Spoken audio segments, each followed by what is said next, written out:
If we can recycle on Earth, why can't we recycle in space?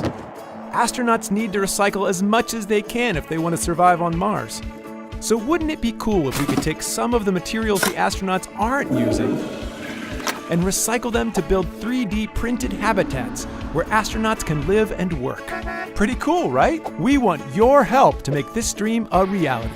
Help us turn this into this, and we'll turn your idea into this. Think you can solve this challenge? Show NASA's Centennial Challenges you've got what it takes, and help us take the next giant leap in space recycling.